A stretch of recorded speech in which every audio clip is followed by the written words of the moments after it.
He endured the cross because of the joy that was set before him. ఆయన తన ఎదుట ఉంచబడిన ఆనందము కొరకై మరి సిలువను సహించారు. We are called to emulate this great example of the Lord Jesus Christ. ప్రభు అయినటువంటి యేసుక్రీస్తు వారు మన ఎదుట ఉంచినటువంటి ఆ గొప్ప మాదిరిని వెంబడించడానికి మనం పిలువబడ్డాం. But we are called to do more than that, as we are going to see from the word of God. ఈ రోజు దేవుని వాక్యం నుండి చూస్తుండగా మనం నేర్చుకోబోయేది ఏంటంటే దానికంటే అధికముగా మనం చేయుటకు పిలువబడినటువంటి వారు. We as Christians are called to bear our own cross as we follow Jesus Christ. దేవుని బిడ్డలముగా క్రైస్తవులముగా మనం ఆయనను వెంబడిస్తున్నప్పుడు మన సొంత సిలువను ఎత్తుకొని మనం వెంబడించాలి. Bearing our cross means enduring suffering in this life. మన సిలువను మోయటము అనంటే ఈ జీవిత కాలంలో మనం శ్రమలను సహించటం అని అర్థం. Now the Bible makes it very clear పరిశుద్ధ గ్రంథమైన బైబిల్ దీన్ని ఎంతో స్పష్టంగా మనకు తెలియజేస్తుంది. that bearing our cross doesn't mean suffering for the sins that we commit. మన సిలువను మోయటము అనంటే మనము చేసిన పాపాల కొరకు శ్రమ అనుభవించటం అని కాదు. It is not bearing the consequences of our sins. మనం చేసిన పాపములకు మరి పరిణామమును మనం అనుభవించటం అని కాదు. It is not the chastisement God gives us for going away from him.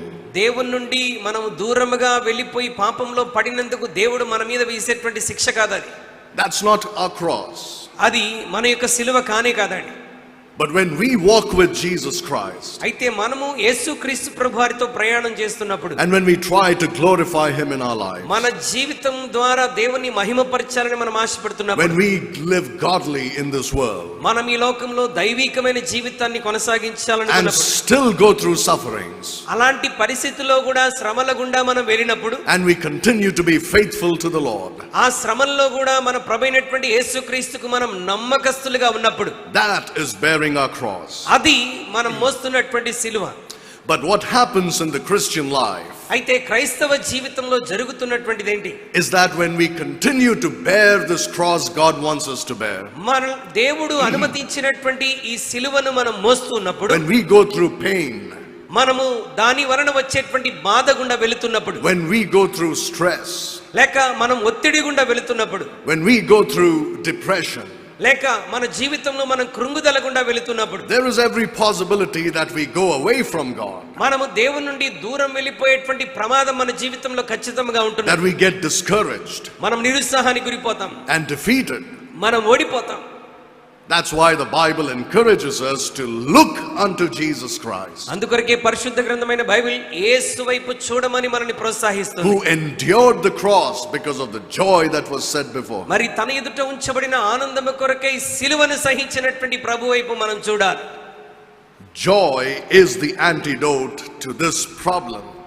మనం ఎదుర్కొంటున్నటువంటి శ్రమలకు విరుగుడు ఏంటి అనంటే ఆ ఆనందమే.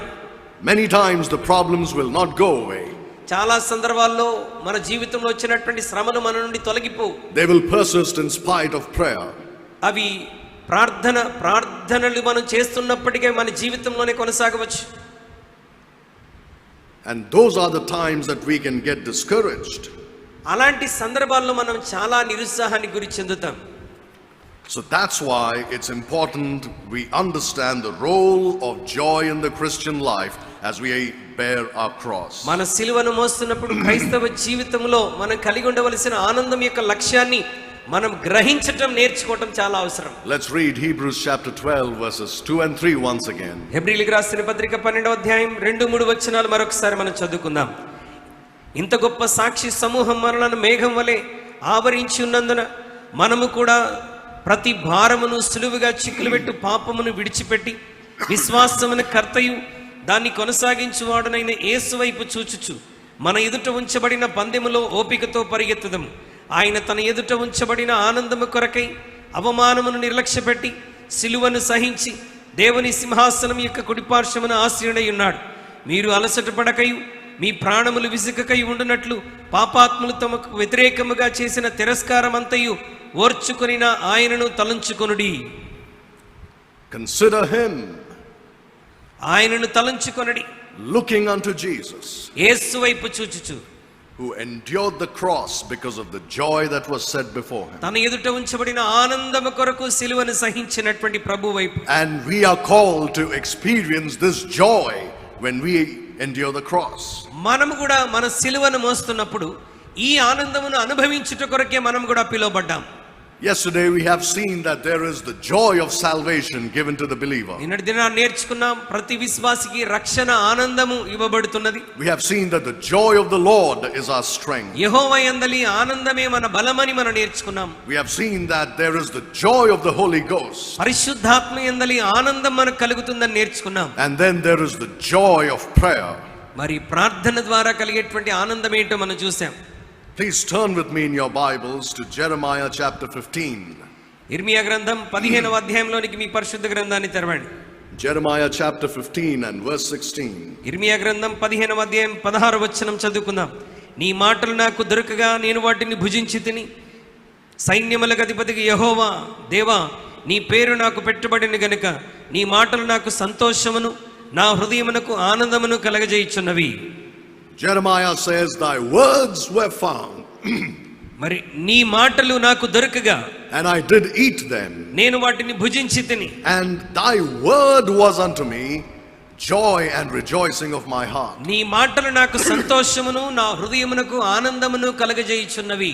God has given us to enjoy in this life the joy of the word of God.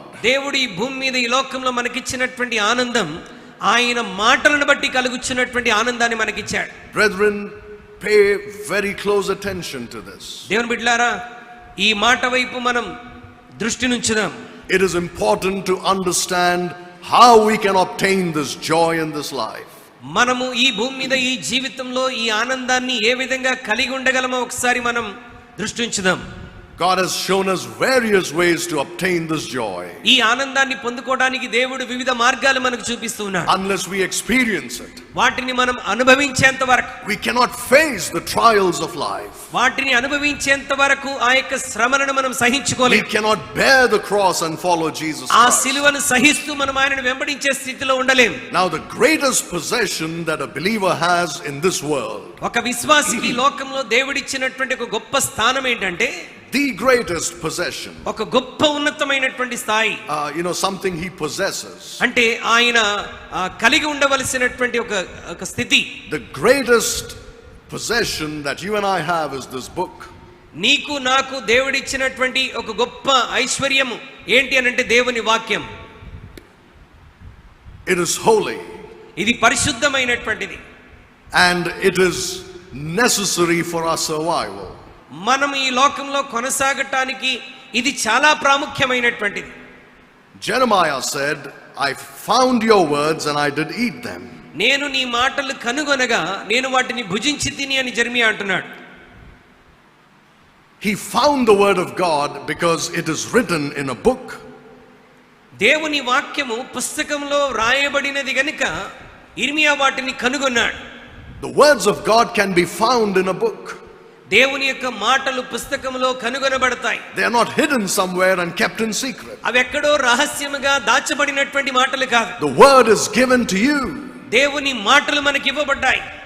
And you should treasure it as the most precious thing in your life. అది నీ జీవితంలో ఒక ప్రశస్తమైనటువంటి ఐశ్వర్యముగా ఆస్తిగాను దాన్ని సంపాదించుకోవాలి. God has given it to you in written form. దేవుడు ఒక వ్రాతపూర్వకమైనటువంటి విధానంలో తన వాక్యమును మనకు అనుగ్రహించాడు. Brethren, you must understand that this book is a miracle. దేవుని బిడ్డలారా మన చేతిలో ఉన్నటువంటి ఈ పుస్తకం ఒక అద్భుతమని మనం గ్రహించాలి. The devil did everything he could to destroy this book from the face of the earth. ఈ పరిశుద్ధ గ్రంథాన్ని భూమి మీద లేకుండా కనబడకుండా చేయటానికి సాతానుడు చేయవలసినటువంటి కార్యాలన్నీ చేశాడు. Many Christians think చాలా మంది క్రైస్తవులు ఏమని ఆలోచిస్తారంటే, that the devil hates Christians the most in this world.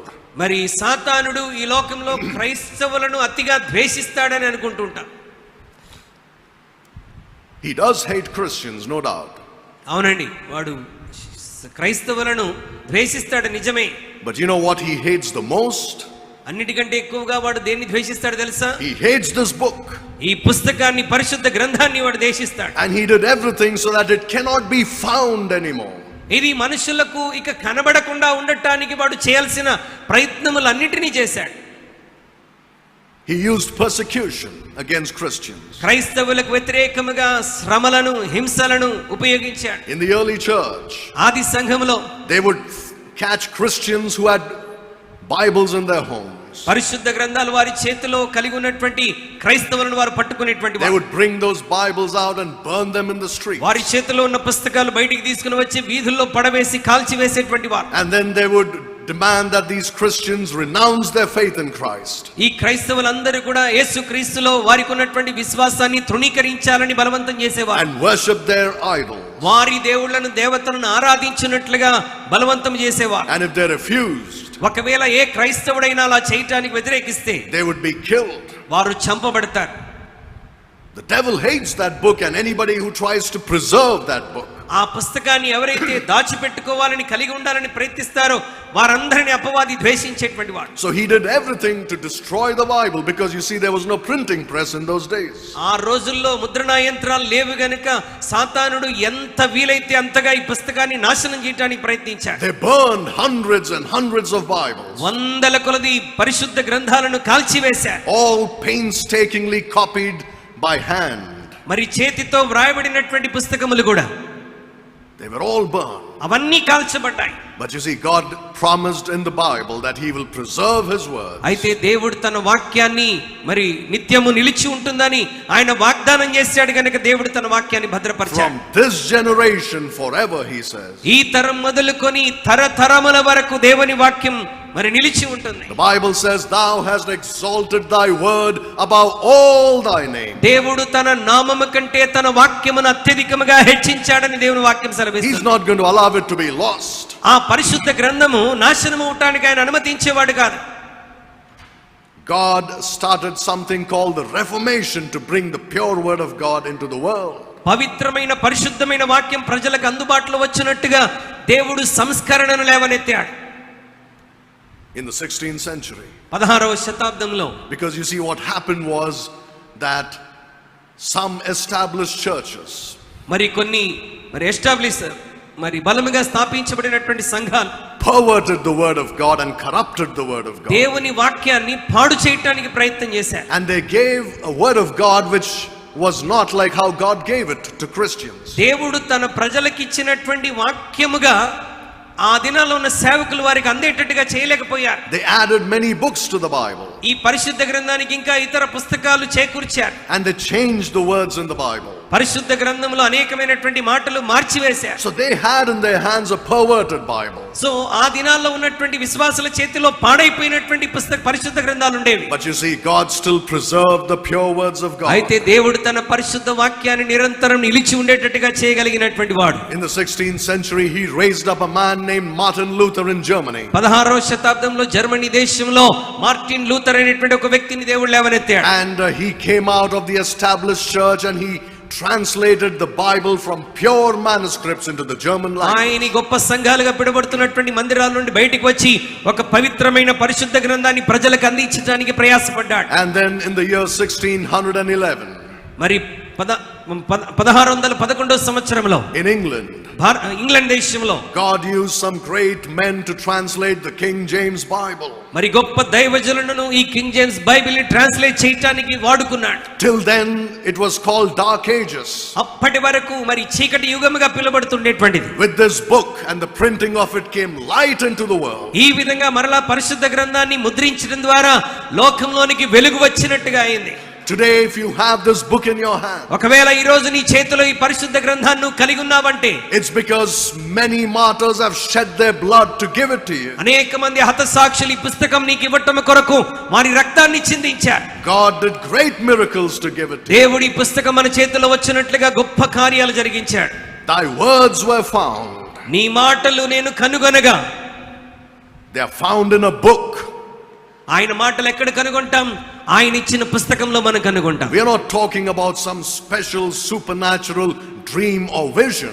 మనం ఇక్కడ ఏదో ఒక గొప్ప సహజాతీతమైనటువంటి మరి కలలు దర్శనాల గురించి మనం మాట్లాడలేదు. We are not talking about hearing the audible voice of God. లేక దేవుడు మరి వినబడేటువంటి దేవుని యొక్క ఒక ఆడిబుల్ స్వరాన్ని గురించి మాట్లాడలేదు. Many Christians think unless there is some supernatural way in which I get a promise from God, దేవుడు ఏదైనా సహజాతీతమైన కార్యంలో నాకు ఏదైనా వాక్యం ఇస్తే అప్పుడు అంగీకరిస్తాననుకుంటా. then they think, oh, God is talking to me. ఓ దేవుడు ఇప్పుడు నాతో మాట్లాడాడు అని అనుకుంటారు. Every word of God is written in that book. It can be found in that book. పరిశుద్ధ గ్రంథంలో దేవుడు మనుషులకు ఇవ్వవలసిన ప్రతి మాట పరిశుద్ధ గ్రంథంలో వ్రాయబడి ఉన్నది. In the 17th century, 17వ శతాబ్దంలో missionaries from Europe went into all corners of the earth. Europe నుండి అనేక మంది మిషనరీలు భూదిగంతముల వరకు వెళ్ళారు.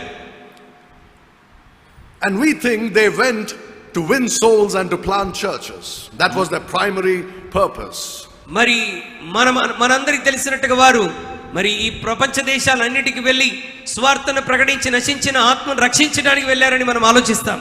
That's important, and yes, that was one of the main reasons. వారు మిషనరీ ప్రయాణాల్లో అది వాస్తవం, అది ఒక నిజమైనటువంటి విషయం. But the primary purpose was not that.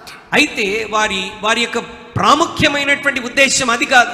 Read the biographies of the greatest missionaries of the 17th, 18th centuries. మరి 17-18 శతాబ్దాల్లో పనిచేసినటువంటి మిషనరీల జీవితాలను మనం చదవగలిగితే You will see that the single purpose with which they went to these dark heathen lands ఈ చీకటితో నిండి ఉన్నటువంటి ఈ భూభాగం మీదకి వారు వెళ్ళినటువంటి ఒకే ఒక ఉద్దేశం, వారిని బలపరిచిన మాట ఏంటంటే is to give the pure word of God in the languages of the people of those nations. దేవుని పవిత్రమైనటువంటి వాక్యమును వారి సొంత భాషల్లో ప్రజలకు అందించి ఒక చైతన్యం తీసుకుని రావాలని వారు ప్రయాసపడ్డారు. That was the main reason. అదే వారి ప్రాముఖ్యమైనటువంటి కారణం. Because they knew every nation needs the light of God's word. ఎందుకంటే భూప్రపంచం మీద ఉన్న ప్రతి దేశానికి దేవుని వాక్యం అనే వెలుగు కావాలని వారు తెలుసుకున్నారు. Without the word of God, దేవుని వాక్యము లేకుండా there is no soul winning, there is no church planting. దేవుని వాక్యం లేకుండా ఆత్మలు రక్షించలేము, సంఘాలు స్థాపించలేము. So Adoniram Judson went to Burma. Adoniram Judson గారు బర్మా దేశానికి వెళ్ళినప్పుడు what did he do? What is the legacy he left behind? ఆయన చేసినటువంటి ఆ గొప్ప కార్యం ఏంటి? The translation of the Bible into the Burmese language. పరిశుద్ధ గ్రంథాన్ని బర్మా దేశంలో తర్జుమా చేయటమే. Hudson Taylor went to China. Hudson tailor గారు చైనా దేశానికి వెళ్ళాడు. What was his legacy? ఆయన ఉద్దేశం ఏంటి? The Bible translated into Mandarin. ఆయన వారి దేశంలో ఉన్నటువంటి సుభాషలో పరిశుద్ధ గ్రంథాన్ని తర్జుమా చేశాడు. You take any missionary. ఏ మిషనరీ జీవితాన్ని చూసినా, Schwartz came to India from Germany. A missionary came to India. మరొక మిషనరీ భారతదేశానికి వచ్చాడు. He translated the Bible into the Tamil language and the Malayalam language. Tamil మరియు మలయాళం భాషల్లో పరిశుద్ధ గ్రంథాన్ని తర్జుమా చేశాడు. William Carey came to India. William Carey భారతదేశానికి వచ్చారు. He translated the Bible into almost 40 languages. ఆయన భారతదేశానికి వచ్చి దాదాపు 40 భారతదేశ భాషల్లో పరిశుద్ధ గ్రంథాన్ని తర్జుమా చేశాడు. A man named Gordon came to India. Godwin అనేటువంటి వ్యక్తి మరి భారతదేశానికి వచ్చి, Another man named Pritchett came to India. మరి రిచర్డ్ అనేటువంటి వ్యక్తి భారతదేశానికి వచ్చాడు. And they both translated the Bible into the Telugu language. పరిశుద్ధ గ్రంథమైనటువంటి బైబిల్ని తెలుగు భాషలోనికి వారు తర్జుమా చేశారు. The Bible is important.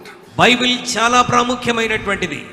That's the legacy the missionaries left behind. మిషనరీలు వారి ఎదుట ఉంచినటువంటి, వారి ఎదుట విడిచిన గొప్ప లెగసీ అది. They sacrificed their lives to give the Bible in our language. పరిశుద్ధ గ్రంథమైనటువంటి బైబిల్ని మన స్వభాషలో అందించడానికి వారు వారి జీవితాలని త్యాగం చేశారు. So that the words of God can be found in a book. దేవుని మాటలు పరిశుద్ధ గ్రంథంలో మనుషులు కనుగొనట్లుగా వాటిని అందుబాటులో తెచ్చారు. What are you doing with the Bible in your life? అయితే నీ స్వభాషలో నీకు అందించబడిన బైబిల్తో నీవేం చేస్తున్నావు? Most of the times in Christians' homes, Bibles are gathering dust. చాలా మంది క్రైస్తవ కుటుంబాల్లో పరిశుద్ధ గ్రంథమైన బైబిళ్ళు మరి డస్ట్ నిండిపోయి ఉంటున్నాయి. What did Jeremiah do? యెరెమియా ఏం చేశాడు? Thy words were found and I did eat them, he నీ said. మాటలు నేను కనుగొనగా వాటిని భుజించి తినంటున్నాడు. Did you know that the word of God is the most nutritious meal for our spiritual life? మన ఆత్మ సంబంధమైనటువంటి ఆహారానికి దేవుని వాక్యమే చాలా మరి న్యూట్రిషన్ కలిగినటువంటి పోషక ఆహారం. The Bible says that the words of God are milk. దేవుని వాక్యము స్వచ్ఛమైన పాల వంటిదని బైబిల్ సెలవిస్తుంది. It says desire the pure milk of God's word. నిర్మలమైన పాలైనటువంటి వాక్యమును మీరు సేవించండి. Then the Bible says the words of this book are meat. మరి ఈ వాక్యము మాంసమని దేవుని వాక్యం సెలవిస్తున్నది. It gives you strength like nothing else can give you. నీ జీవితంలో ఏది నీకు ఇవ్వలేనంత బలమును ఈ పరిశుద్ధ గ్రంథమైనటువంటి వాక్యం నీకు ఇస్తుంది. The Bible compares itself to apples, to fruit. మరి ఫలములతో ఈ యొక్క పరిశుద్ధ గ్రంథం పోల్చబడినది. It compares itself to honey. మరి తేనెతో దేవుని వాక్యం పోల్చబడినది. It is compared to everything that we need to survive. ఈ లోకంలో మనిషి జీవనాన్ని కొనసాగించడానికి ఏవేమి అవసరమో వాటన్నిటిని దేవుని వాక్యముతో So పోల్చబడినటువంటిది. Christian, you must treat the word of God as the choicest of dainties. కాబట్టి క్రైస్తవుడా నీ జీవితంలో అధికముగా నువ్వు కోరుకొనవలసినటువంటిది దేవుని వాక్యమే. The most delicious food that can ever be served to a నీ Christian. జీవితంలో నీకు ఎన్నడూ దొరకని రుచికరమైనటువంటి ఆహారమే దేవుని వాక్యం. You must receive it with eagerness and faith. అది నీ విశ్వాసముతో దేవుని వాక్యాన్ని స్వీకరించాలి. And what should you do with it? ఈ వాక్యంతో నువ్వు చేయాల్సిన పనేంటి? You must read it.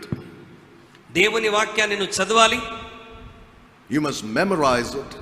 దేవుని వాక్యాన్ని కంఠస్థం చేయాలి. You must meditate upon it. దేవుని వాక్యాన్ని నువ్వు ధ్యానం చేయాలి. And you must study it. దానిని ప్రతిదినం నువ్వు చదవాలి. Now these things that I have told you నేను చెప్పినటువంటి విషయములన్నీ are not the same things. ఇవన్నీ ఒకటే విషయం కాదండి. Stop to think about the meaning of each of these words. నేను చెప్పినటువంటి పదాల అర్థాన్ని మీరు అవగాహన చేసుకోవడానికి ప్రయత్నించండి. Reading, మరి దేవుని వాక్యాన్ని చదవటం, memorizing, కంఠస్థం చేయటం, meditating, ధ్యానం చేయటం, studying. వాటి మీద పరిశోధన చేయటం. Unless you spend this quality time with the word of God, నీవు ఒక విలువైనటువంటి సమయాన్ని నీ పరిశుద్ధ గ్రంథంతో దేవుని వాక్యంతో గడపకపోతే it would be of no use to you. దానివల్ల నీకు ప్రయోజనం ఏముండదండి. When Jeremiah found the words of God, ఇర్మియా దేవుని వాక్యాన్ని కనుగొన్నప్పుడు he ate them, ఆయన దాన్ని భుజించాడు, he digested them, ఆయన దాన్ని జీర్ణించుకున్నాడు. he made them a part of his very being. అది అతని జీవితంలో ఒక భాగముగా చేసుకున్నాడు. David said, "Thy words have I hid in my heart, that I may not sin against thee." నేను పాపము చేయకుండానట్లు నీ వాక్యము నా హృదయంలో దాచుకొని ఉన్నానని దావీదు అంటున్నాడు. He hid God's words in his heart. దావీదు దేవుని వాక్యాన్ని తన హృదయంలో భద్రపరుచుకున్నాడు. Moses commanded Joshua and said, "This book of the law shall not depart out of thy mouth." ఈ ధర్మశాస్త్రం నుండి నీ నోటి నుండి నువ్వు బోధింప తప్పిపోకూడదని మోషే యెహోషువకు ఆజ్ఞాపించాడు. "Thou shalt meditate therein day and night." దివారాత్రములు నీకు ఇవ్వబడిన ధర్మశాస్త్రాన్ని ధ్యానించాలని దేవుడు చెప్పాడు. What are you doing with this book? దేవుని బిడ్డ, ఈ పరిశుద్ధ గ్రంథంతో నీవు చేస్తున్న పనేంటి? You neglect it. నీవు చాలా సార్లు దీన్ని నిర్లక్ష్యం చేస్తున్నావు. You're careless with it. నీవు ఈ పుస్తకం పట్ల అశ్రద్ధగా ఉన్నావు, అజాగ్రత్తగా ఉన్నావు. You don't have a great love for it or an interest in reading and studying it. దేవుని వాక్యాన్ని చదవాలి, ధ్యానించాలని బలమైన కోరిక లేకపోతే ప్రేమ నీ హృదయంలో ఉండటం లేదు.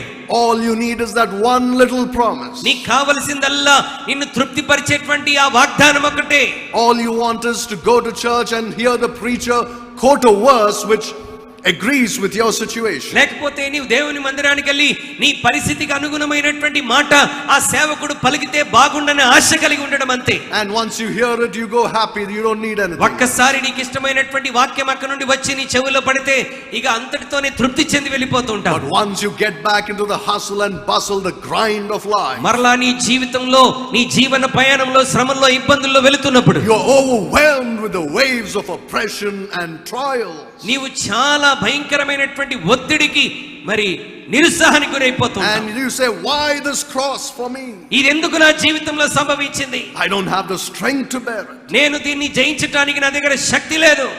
You know why?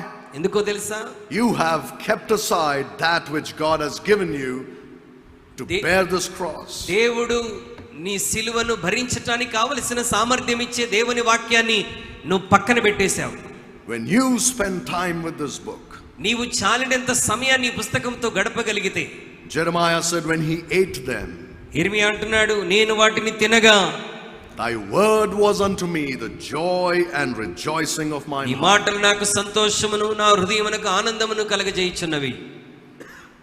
When you spend time with the book, మనం ఈ పుస్తకంతో సమయం గడుపుతున్నప్పుడు, when you read it from cover to cover, దేవుని వాక్యం మొదటి నుండి చివరి వరకు మనం చదువుతున్నప్పుడు, when you read every book, every chapter, every verse, every word in that book, ప్రతి పుస్తకము, ప్రతి అధ్యాయం, ప్రతి వచనము, ప్రతి మాట మనం చదువుతున్నప్పుడు, when you show that deep interest in the words of God, దేవుని వాక్యం పట్ల నువ్వు లోతైన ఆసక్తిని కనబరిచినప్పుడు God starts helping you to understand the words of this book. దేవుని వాక్యమును అర్థం చేసుకోవడానికి ప్రభు నీకు సహాయం చేస్తూ ఉంటాడు. So many times Christians come and say things like this. అనేక సార్లు చాలా మంది క్రైస్తవులు చిలాగు చెప్తూ ఉంటారు. Oh, the book of Revelation is so difficult to understand. ప్రకటన గ్రంథం అర్థం చేసుకోవడానికి చాలా కష్టమండి అంటుంటారు. Oh, Leviticus and Chronicles are so boring to read. మరి లేవియా కాండము లేకపోతే దినవృత్తాంతముల గ్రంథము చాలా boring subject. God has given it to you, దేవుడు ఈ పుస్తకాలు నీకు ఇచ్చినప్పుడు not for you to get bored with it, nor for it to be difficult to వాటి understand. ద్వారా నీకు విసుగురాటానికి బోర్రాటానికి అది కష్టమవటానికి దేవుడు ఇవ్వలేదు. When you show the interest, దేవుని వాక్యం పట్ల నువ్వు ఆసక్తిని కనబరిచినప్పుడు, the desire to understand, దాన్ని అర్థం చేసుకోవడానికి హృదయంలో కోరిక ఆశ కలిగి ఉన్నప్పుడు, the most boring parts of scripture come alive. మరి నీకు ఏ వాక్యాలైతే బోరింగ్ అనిపిస్తున్నాయో అవి మరలా నీకు జీవాన్ని కలగజేస్తూ ఉంటాయి. So much of beauty in God's word. దేవుని వాక్యంలో ఎంతో గొప్ప సౌందర్యం ఉన్నదండి. Open your eyes to see it.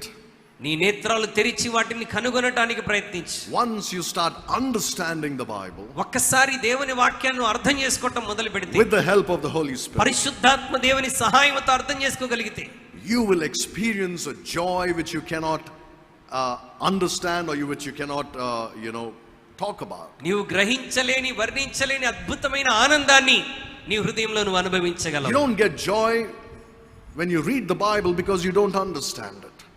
మరి నీవు సరైనటువంటి విధానంలో దేవుని వాక్యం చదవనప్పుడు నీవు ఆ ఆనందాన్ని పొందలేవు. Because you don't understand it. ఎందుకంటే నువ్వు దాన్ని గ్రహించట్లేదు కనుక.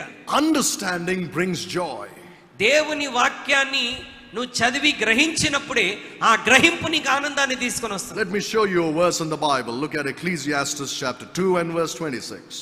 ప్రసంగి గ్రంథం 2వ అధ్యాయం 26వ వచనాన్ని ఒకసారి మనం చదువుకుందాం. ప్రసంగి 2:26. ఏలయనగా దైవ దృష్టికి మంచివాడుగా నుండువానికి దేవుడు జ్ఞానమును తెలివిని ఆనందమును అనుగ్రహించును. అయితే దైవ దృష్టికి ఇష్టడగు వానికి ఇచ్చుటకై ప్రయాసపడి పోగు చేయు పనిని ఆయన పాపాత్మునికి నిర్ణయించును. ఇది వ్యర్థముగాను ఒకడు గాలికి ప్రయాసపడినట్టుగాను ఉన్నది. Now I want you to notice something here. ఇక్కడ ఒక విషయాన్ని మీరు దృష్టించాలని కోరుతున్నాను. Generally God says wisdom, knowledge and understanding. దేవుడు మరి జ్ఞానము తెలివి అని దేవుడు మాట్లాడుతూ ఉంటాడు. Right? He talks about wisdom, ఆయన జ్ఞానం గురించి మాట్లాడతాడు, knowledge, ఆయన తెలివిని గురించి మాట్లాడతాడు, and understanding. మరి గ్రహింపుని గురించి మాట్లాడతాడు. This is the order మరి ఇది ఒక క్రమమైనటువంటి ఆర్డర్ throughout the Bible. పరిశుద్ధ గ్రంథం అంతట్లో కూడా. But strangely here in this verse, అయితే మనం చదివినటువంటి ఈ లేఖన భాగంలో he says God gives wisdom, దేవుడు జ్ఞానమును, knowledge. తెలివిని, Now instead of saying understanding, he says joy. మరి గ్రహింపును అని రాయటానికి బదులుగా ఆనందమును అనుగ్రహించునని రాశాడు. You know why? ఎందుకో తెలుసా?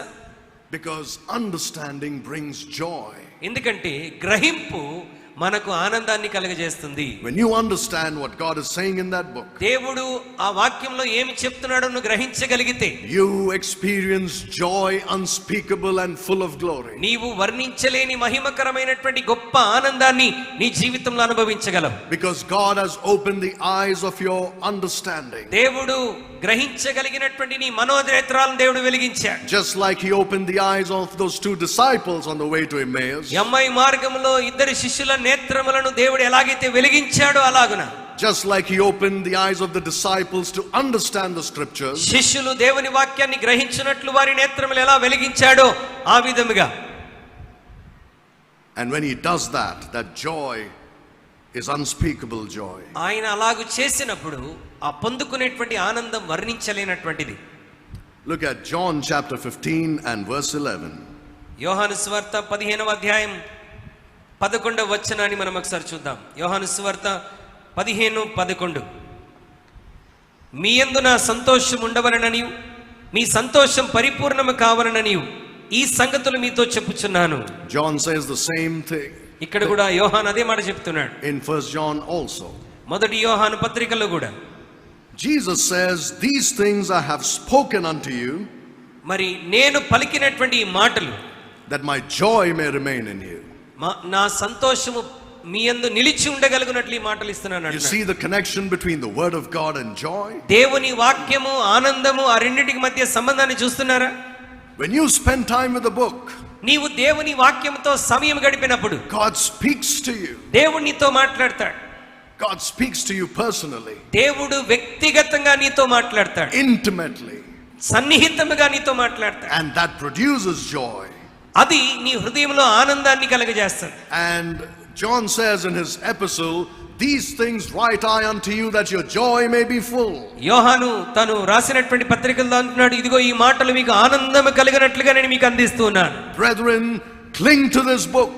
దేవుని బిడ్డలారా, దేవుని వాక్యాన్ని హత్తుకొని ఉండండి. The Thessalonian church received the word in much affliction. తెస్సలోనిక సంఘస్థులు గొప్ప ఆసక్తితో వారు దేవుని వాక్యాన్ని స్వీకరించారు. Receive the words of God. దేవుని వాక్యాన్ని నీ హృదయంలో స్వీకరించు. For that you must spend time reading it. దాని కొరకు నీవు ప్రతిదినం దేవుని వాక్యంతో సమయం గడిపి చదవాలి. Spend as much time as you can with that book. ఎంత సమయమును గడపగలవో అంత సమయాన్ని వాక్యంతో గడపాలి. Reading it, చదవాలి, memorizing it, కంఠస్థం చేయటం, meditating upon it, ధ్యానము చేయటం, and studying it. పరిశోధించటం. When you come to that book, you come with faith. నీవు ఈ పుస్తకం దగ్గరికి వస్తున్నప్పుడు అలాంటి విశ్వాసంతో రావాలి. You must believe these are the words of God. ఇవి దేవుని మాటలను నువ్వు విశ్వసించాలి. And you must put your faith in them. నీ విశ్వాసాన్ని ఆ వాక్యంలో ఉంచగలగాలి. Even if science contradicts the word of God. ఒకవేళ మరి శాస్త్రము లేకపోతే సైన్స్ దేవుని వాక్యానికి వ్యతిరేకముగా మాట్లాడుతున్నప్పటికీ, Even if the things that you read in the Bible seem impossible to be true. దేవుని వాక్యంలో నువ్వు చూసినటువంటి విషయాలు నమ్మటానికి అవి అసాధ్యమని కనిపించినప్పుడు, Even if there seem to be some contradictions in the Bible which they are not there. పరిశుద్ధ గ్రంథంలో చదివినటువంటి మాటలు నీకు కొన్నిసార్లు చాలా వ్యతిరేక భావముతో అనిపించవచ్చు. Still believe these words అయినప్పటికీ నువ్వు నమ్మవలసినటువంటి విషయం ఏంటంటే, against all other odds. వాటన్నిటికీ వ్యతిరేకముగా నువ్వు దేవుని వాక్యాన్ని నమ్మాలి. They will mock you for doing it, మనం అలా దేవుని వాక్యం నమ్ముతున్నప్పుడు ప్రజలు మనల్ని ఎగతాళి చేస్తారు. and they will call us superstitious. మనల్ని మరి మూఢనమ్మకాలు కలిగినటువంటి వారమని భావిస్తారు. They will say we don't know anything, we are fools. మనకేమీ తెలియదు, మనం పిచ్చి వాళ్ళం, వెర్రి వాళ్ళం అనుకుంటారు. But you cling to this book like your life depended on it, because it does. నీ జీవితం దీని మీదనే ఆధారపడి ఉన్నదన్నట్టుగా నీవు ఈ వాక్యాన్ని హత్తుకొని ఉండాలి. Don't care about anything else. ఇక నీ చుట్టూ దేని గురించి నువ్వు ఆలోచించాల్సిన అవసరం లేదు. You will find a joy that you've never experienced before. నీవు నీ జీవితంలో ఎన్నడూ అనుభవించని ఆనందాన్ని, సంతోషాన్ని వాక్యం ద్వారా అనుభవించగలవు. Christians need to grow up.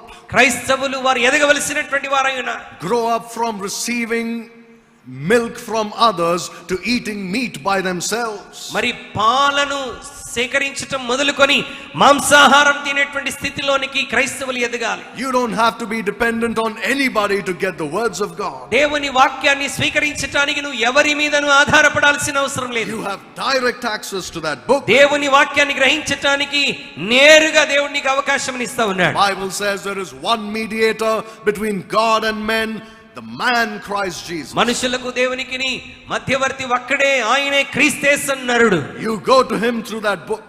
నీవు ఈ పుస్తకంను తీసుకొని ఆయన దగ్గరికి వెళ్ళు.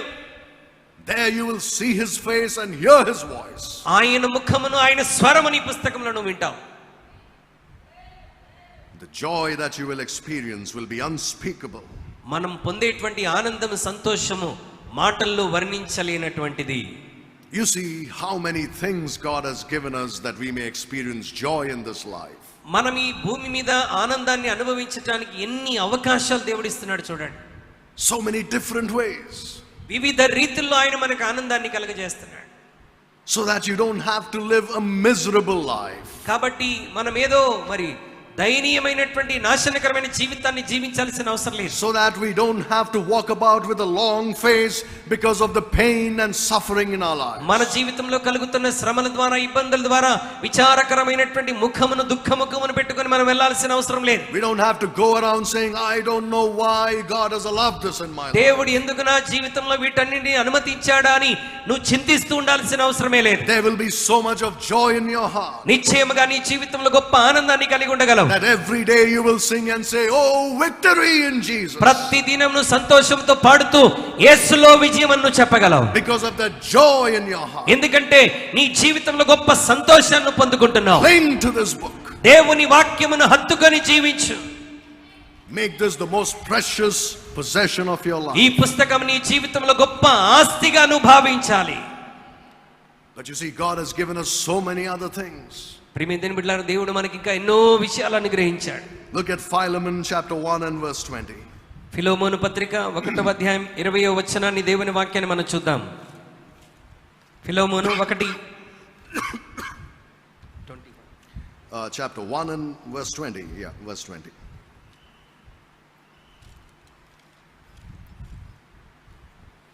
వచనం నేను చదువుతున్నాను. నీవే నాకు రుణపడి ఉన్నావని నేను చెప్పనేలా.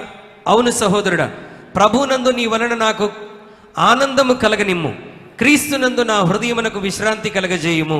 Brethren, we are called to give joy one to another. మనము ఒకరికొకరు ఆనందాన్ని కలగజేసుకోవడానికి మనం పిలువబడ్డాం. This is called joy in Christian fellowship.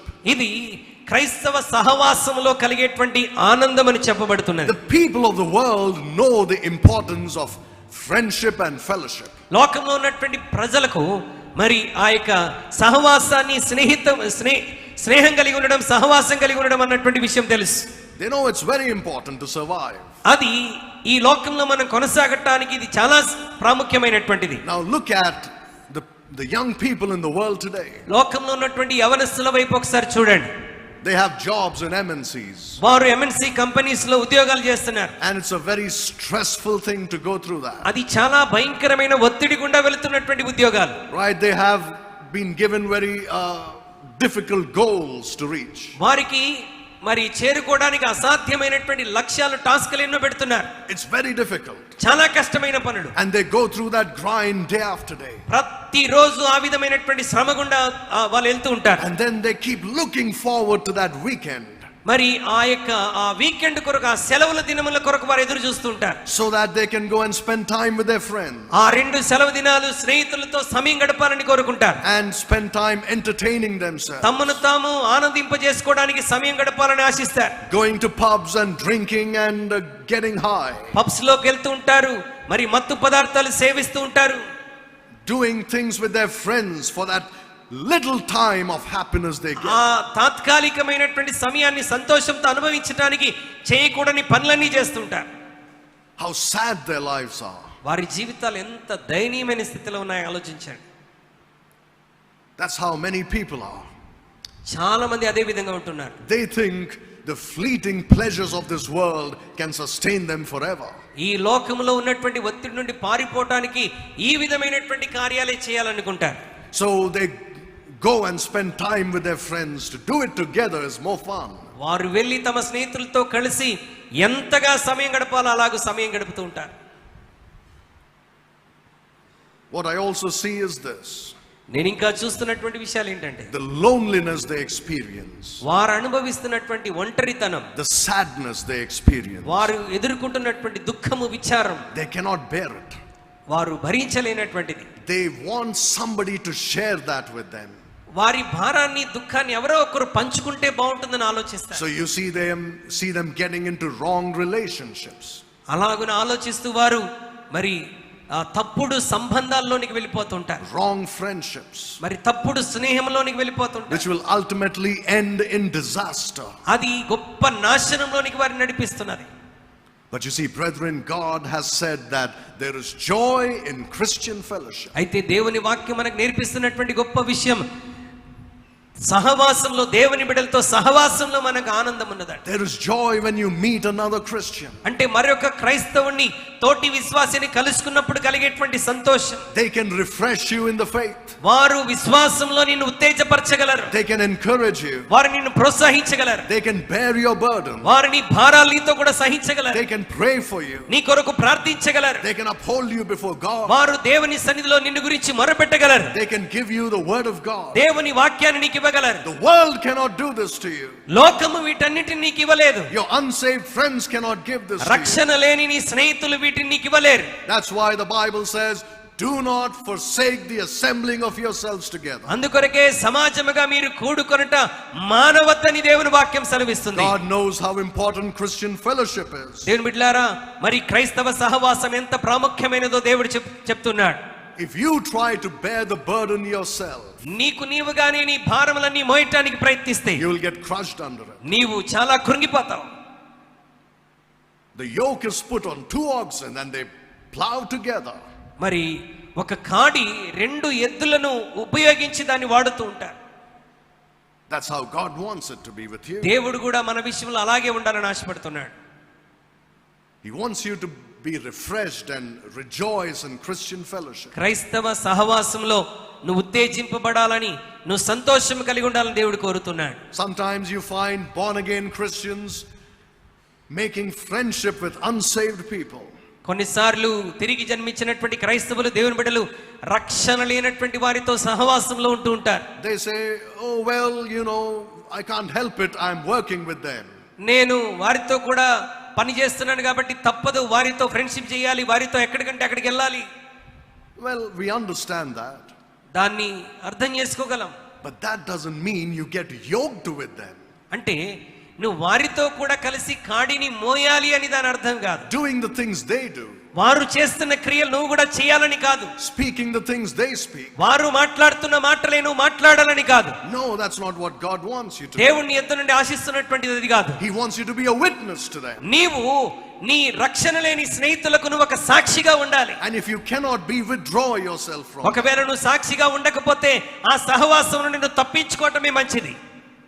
Nowhere does it say that you have to adjust and compromise and just blend in with them. నీవు వారితో కూడా మరి adjust అయిపోతూ వారితో కూడా కలిసిపోతూ ఉండాలని దేవుని వాక్యం చెప్పట్లేదు. God wants you to fellowship with other Christians. దేవుడు ఇతర క్రైస్తవులతో సహవాసం కలిగి ఉండాలని దేవుడు You కోరుతున్నాడు. see, when you're going through depression, ప్రియమైన దేవుని బిడ్డలారా, మనం ఒత్తిడి గుండా మన జీవితంలో వెళ్తున్నప్పుడు, when you're unable to pray, నీవు ప్రార్థన చేయాలన్న మనస్సు రానప్పుడు, when you have lost the joy of salvation, లేక నీ రక్షణ ఆనందం నీ జీవితంలో పోగొట్టుకున్నప్పుడు, when you go meet other Christians, నీవు మరొక క్రైస్తవుని తోటి విశ్వాసిని కలుసుకో. the Lord is with them. దేవుడు సన్నిధి వారితో కూడా ఉంటున్నది. Right, where 2 or 3 are gathered together, there am I in the midst of them. దేవుని వాక్యం చెప్పట్లేదా, ఎక్కడ 2-3 నా నామములో ఏకీభవిస్తారో వారి మధ్యలో నేను ఉంటాను. When you go and fellowship with other నీ believers, వెళ్ళి వారితో కూడా సహవాసం చేస్తున్నప్పుడు you cannot but receive that joy and encouragement once again. నీవు నిశ్చయముగా వారితో సహవాసం కలిగి ఉన్నప్పుడు ఆ ఆనందాన్ని, సంతోషాన్ని తిరిగి పొందుకొనగలవు. Many people today are blessed because they live in various places and yet can watch such kind of services online. చూడండి, చాలా మంది దేవుని బిడ్డలు వేరే వేరే ప్రాంతాల్లో ఉన్నప్పటికీ, వారు దూర ప్రాంతాల్లో ఉన్నప్పటికీ, ఇలాంటి సహవాసంలో ఈ విధమైన మాధ్యమాలతో వారు దేవుని వాక్యంతో సహవాసం చేయగలుగుతున్నారు. That's fine, that's good when they cannot come. వారు రాలేకపోయినప్పుడు ఇలాంటిది చాలా ఉపయోగకరమే. But when Christians think, oh, it's all right, I can just relax at home and watch it online. కానీ చాలా మంది క్రైస్తవులు కొంతమంది ఏమనుకుంటారంటే, నేను మందిరానికి వెళ్ళవసరం లేదు, ఇంట్లో కూర్చొని ఆన్లైన్లో వీక్షిస్తే చాలు. That's for those who cannot come. అది ఎవరి కొరకనంటే మందిరం వరకు రాలేకపోతున్నటువంటి వారికి. So that they can at least get to hear రాలేకపోయారు కాబట్టి కనీసం ఇంట్లో ఉండైనా మరి వారు దేవుని వాక్యం వినటానికి. But I'll tell you something. మీకు విషయాన్ని చెప్తున్నాను. You can never get what you get when you meet with other believers. మరి ఇతర విశ్వాసులతో కూడి సహవాసంలో పొందుకున్నటువంటి ఆ గొప్ప సంతోషం, ఆశీర్వాదము నువ్వు ఇంట్లో ఉండగా పొందుకోలేవు. You cannot. పొందలేవు. Because where 2 or 3 are gathered together, the Bible says. ఎందుకంటే బైబిల్ చెప్తున్న మాట ఏంటంటే, 2-3 ఎక్కడ ఏకీభవిస్తారో, when they come together, అంటే వారు కలిసి సహవాసంలోనికి వచ్చినప్పుడు, when they talk to each other, వారు ఒకరితో ఒకరు మాట్లాడుతున్నప్పుడు, pray for each other, ఒకరికొరకొకరు ప్రార్థించినప్పుడు, encourage each other, ఒకరినొకరు ప్రోత్సహించుకున్నప్పుడు, then there will be joy. అప్పుడు సంతోషాన్ని పొందగలరు. The Lord is in the midst of them. దేవుడు వారి మధ్యలో ఉంటున్నాడు. That's why it's important you go to church. అందుకొరకే నీవు దేవుని మందిరానికి వెళ్ళటం అనేటువంటిది చాలా ప్రాముఖ్యమైన విషయం. That's why the Bible says do not neglect it. అందుకే దేవుని వాక్యం స్పష్టంగా తెలియజేస్తున్నది, సమాజముగా కూడుకొనుట మానవద్దని దేవుని వాక్యం అంటున్నది. Let me tell you something, young people. యవనస్తులారా, మీకు ఒక విషయాన్ని జ్ఞాపకం చేస్తున్నాను. If you go to church regularly, నీవు క్రమముగా దేవుని మందిరానికి వెళ్ళగలిగితే, you will have a safety which the people of the world cannot have. లోకములో ప్రజలకు దొరకనటువంటి గొప్ప భద్రత, కాపుదల నీకు దొరుకుతుంది. You will survive this world. నీవు ఈ లోకాన్ని జయించగలిగినటువంటి వాడవుగా ఉంటావు. Otherwise, so many people's lives are destroyed. లోకంలో చాలా మంది యవనస్తుల జీవితాలు దినదినము నాశనం I'm అయిపోతున్నాయి. talking about the lives of Christians. నేను young క్రైస్తవుల జీవితాలని మాట్లాడుతున్నాను. Because they don't go to church. ఎందుకంటే వారు మందిరానికి వెళ్ళటం మానివేస్తున్నారు కాబట్టి. They think it's all right, I can manage by myself. నేను మందిరానికి వెళ్ళకపోయినా నేను నా ఆత్మీయ జీవితాన్ని మేనేజ్ చేసుకోగలను అంటుంటారు. You are doubting the wisdom of God when you do that. నీవు అలాగూ చేయటం ద్వారా దేవుని జ్ఞానాన్ని నేను సంకోచిస్తున్నావని అర్థం. And you cannot have joy without fellowshipping with other believers. ఇతర విశ్వాసులతో ఆయన మందిరంలో సహవాసం లేకుండా ఈ సంతోషాన్ని నువ్వు అనుభవించలేవు. It's very important to do this. అది చాలా ప్రాముఖ్యమైనటువంటి I don't విషయం. know how I can impress this more upon your heart. అయితే దీనిని మీ జీవితంలో నేను ఇంకా మీకు ఏ విధంగా ప్రోత్సహించగలనో నాకు తెలియట్లేదు. Especially when I spoke about the safety there is in the church. సంఘములో భద్రత గురించి నేను మాట్లాడుతున్నప్పుడు, Let me tell you this. మీకు ఓ విషయాన్ని చెప్పనివ్వండి. Many young people have gone and have done things which they have regretted for the rest of their lives. యవనస్తులు వారి జీవితంలో సహవాసం నుండి బయటికి వెళ్ళి చేయకూడని భయంకరమైన కార్యాలు చేసి వారి జీవితంలో భయంకరమైన స్థితికి గురైపోయారు. And then they said, if only I had gone to church. అయ్యో, నేను ఒకవేళ దేవుని మందిరానికి వెళ్ళి ఉంటే, The other believers would have encouraged me. మరి ఇతర విశ్వాసులు నన్ను ప్రోత్సహించి ఉండేవారు కదా. The preaching of God's word would have been a hedge around me. నేను మందిరానికి వెళ్ళి ఉంటే అక్కడ ప్రకటించబడుతున్న దేవుని వాక్యం నా చుట్టూ కంచెను వేసి ఉండేది కదా. I wouldn't have been in this miserable condition నేను today. దేవుని మందిరానికి క్రమంగా వెళ్ళి ఉంటే ఈ భయంకరమైనటువంటి దిగజారిపోయిన స్థితిలో ఉండేవాడని కాదు కదా. You will enjoy the fruit of sin for a little while. ప్రియమైన దేవుని బిడ్డలారా, నీవు లోకంలో ఆ పాపం యొక్క ఫలాన్ని కొంతవరకు నువ్వు ఆ సంతోషాన్ని But it అనుభవించవచ్చు. will turn into a snake, a serpent and bite you one day. అది ఒక రోజున సర్పముగా మారి విషపు కాటు నీకు వేస్తుంది. But when you are in the safety of fellowship with Christians, అయితే తోటి విశ్వాసుల సహవాసపు భద్రతలో నువ్వు ఉన్నప్పుడు there is strength to overcome these things. వీటన్నింటిని జయించటానికి కావలసిన సామర్థ్యం నీకు లభిస్తుంది. There is joy which gives you strength to face the trials of life. ఈ విధమైనటువంటి శ్రమలు ఎదుర్కోవడానికి కావలసినటువంటి సంతోషాన్ని నీకు ఆ సహవాసం అనుగ్రహిస్తుంది. When you go to church, నీవు మందిరానికి వెళ్ళినప్పుడు you hear the singing of the saints, the singing of songs. మరి దేవుని బిడ్డలు పాటలు పాడటం మనం వింటాం. They are rejoicing in the Lord. వారు దేవునిలో ఆనందిస్తూ పాడుతూ ఉన్నారు. Maybe you are depressed, బహుశా నువ్వు కృంగిపోయి ఉన్నావేమో. but when you go there నీవు అలాంటి సహవాసంలోనికి వెళ్ళినప్పుడు and hear the singing of praises, ఆ దేవుని బిడ్డలు పాడుతున్నటువంటి పాటలు, స్తుతులు వింటున్నప్పుడు the Holy Spirit ministers to you పరిశుద్ధాత్ముడు నీ హృదయంలో పరిచర్య చేస్తూ ఉంటాడు. to take away that depression ఆ కృంగుదలను, ఒత్తిడిని తీసివేస్తాడు. and to give you joy. నీ హృదయంలో సంతోషాన్ని కలుగజేస్తాడు. When you hear other Christians praying, దేవుని బిడ్డలు ప్రార్థించటం విన్నప్పుడు you get encouraged by their faith. వారు విశ్వాసంతో చేసినటువంటి ప్రార్థనల ద్వారా నీవెంతగానో ప్రోత్సహించబడతావు. You see how important Christian fellowship is. గమనించండి, క్రైస్తవ సహవాసము ఎంత ప్రాముఖ్యమైనదో మనం అర్థం చేసుకోవాలి. Look at Psalms 42 and verse 4. 42వ కీర్తన 4వ వచనాన్ని దయచేసి చూడాలని ఆశపడుతున్నాను. 42వ కీర్తన 4వ వచనం, జన సమూహముతో పండుగ చేయుచున్న సమూహముతో నేను వెళ్ళిన సంగతిని సంతోషము కలిగి స్తోత్రములు చెల్లించుచు నేను దేవుని మందిరమునకు వారిని నడిపించిన సంగతిని జ్ఞాపకము చేసుకొనగా నా ప్రాణము నాలో కరిగిపోవచ్చున్నది. There is joy in going to fellowship with other Christians. దేవుని మందిరంలో ఇతర విశ్వాసులతో సహవాసానికి వెళ్ళటంలో గొప్ప ఆనందం సంతోషం ఉంటున్నది. But let me tell you something. మీకు ఓ విషయాన్ని చెప్పనివ్వండి. We are living in the last days. మనము అంచె దినాల్లో నివసిస్తూ ఉన్నాం. We are very close to the rapture of the church. సంఘము ఎత్తబడటానికి మనము చాలా సమీపంగా ఉన్నాం. That means the devil is working double shifts. అంటే సాతానుడు దివారాత్రులు వాడు పనిచేస్తూనే ఉన్నాడు. He knows that his time on earth is very short. భూమి మీద వాడి సమయం ఇంకా చాలా తక్కువగా ఉందని వాడికి తెలుసు. Do you know that the doors are shutting everywhere for Christians all around the world? క్రైస్తవులకు ప్రతి చోట మరి ద్వారాలు మూయబడుతున్నాయన్న సంగతి నీకు తెలుసా? For them to come together to worship. వారు ఈ విధంగా సహవాసంలో కలుసుకోవడానికి అవకాశాలు ఉండట్లేదు, తలుపులు మూయబడుతున్నాయి. Recently, a friend of mine came from Canada. మరి ఈ మధ్య కాలంలో నా స్నేహితుడు ఒకడు కెనడా దేశం నుండి వచ్చాడు. And he told me this.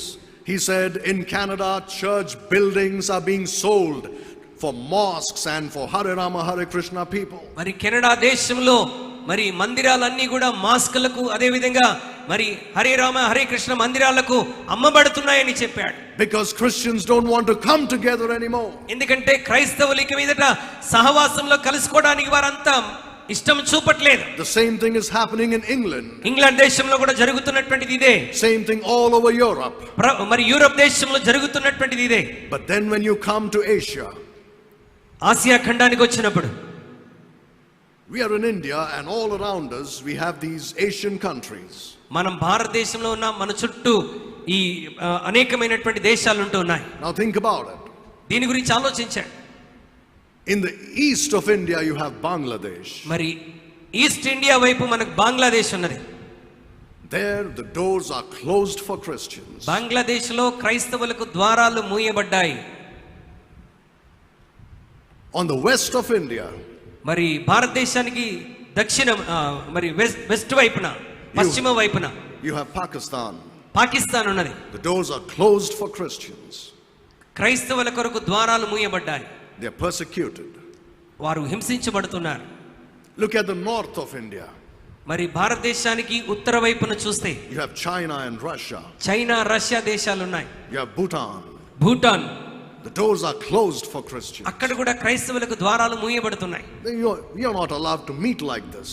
ఈ విధంగా సహవాసంగా కలుసుకునేటువంటి అవకాశాలు ఇప్పుడు చెప్పినటువంటి దేశాల్లో లేదు. They have state controlled churches.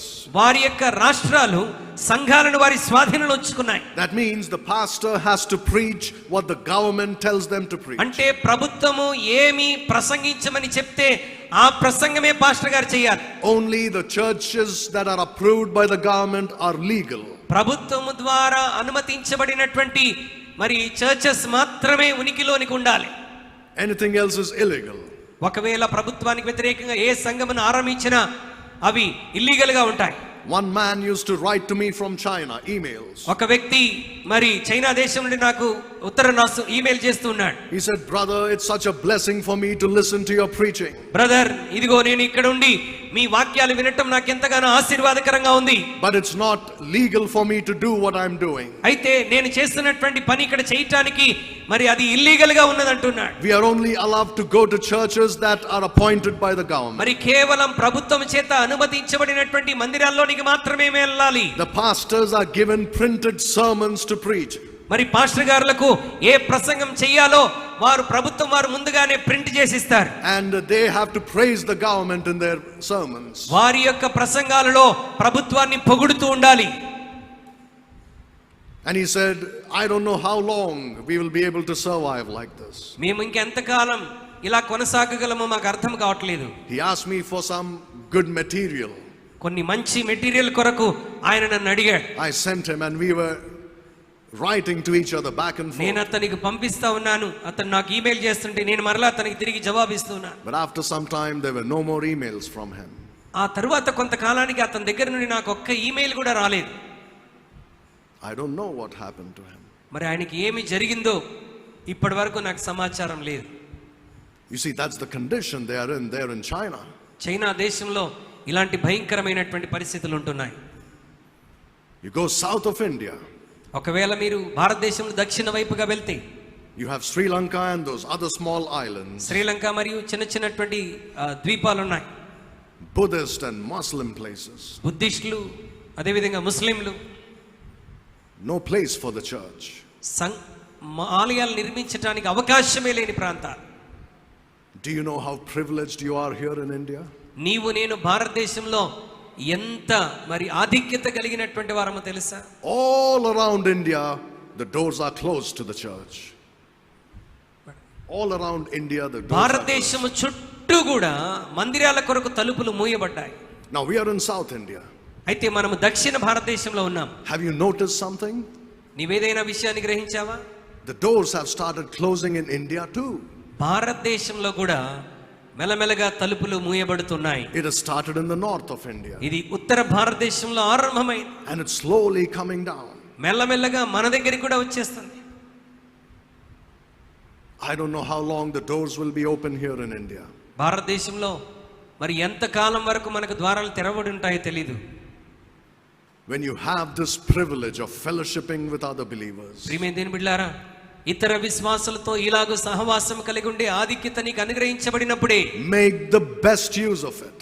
ఈ అవకాశాన్ని ఎంత సద్వినియోగం చేసుకోనగలవో అంతగా సద్వినియోగం చేసుకో. Because there may come a time when we won't have this privilege anymore. ఎందుకంటే ఒక సమయం రావచ్చు, ఇలాంటి అవకాశం లేనటువంటి సందర్భం రావచ్చు. When you fellowship with other, నీవు ఇతరుల విశ్వాసులతో సహవాసం కలిగి ఉన్నప్పుడు you're encouraged, నీవు ప్రోత్సహించబడతావు, you're strengthened, నీవు బలపరచబడతావు, you're filled with the joy of the నీవు Lord. ఆనందంతో సంతోషంతో నింపబడతావు.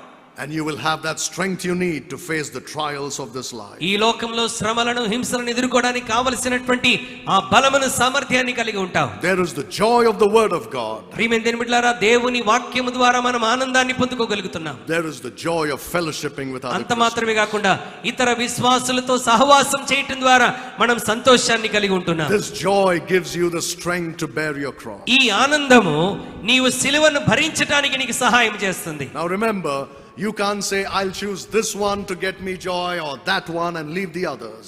నేను ఇన్ని విషయాలు నేను నేర్చుకున్నాను కదా ఆనందం పొందుకోవడానికి, ఏదో ఒకటి నేను తీసుకొని దాని ద్వారా ఆనందం పొందుకొని మిగతా విడిచిపెడతానని చెప్పడానికి వీల్లేదు. No, all these things work together to give you joy. ఇవన్నీ ఒకదానికొకటి కలిసి నీ జీవితంలో ఆనందం ఇవ్వడానికి ఉపయోగపడతాయి. If one is missing, your joy will not be complete. ఒకవేళ వీటిలో ఏదైనా ఒకటి నువ్వు కోల్పోయినా నీ ఆనందాన్ని నువ్వు కలిగి ఉండలేవు. The Bible says because of the joy that was set before him, he bore the cross. తన ఎదుట ఉంచబడిన ఆనందము కొరకై ఆయన ఈ సిలువను సహించాడు. Do you have that joy? నీవు ఆనందాన్ని కలిగి ఉన్నావా?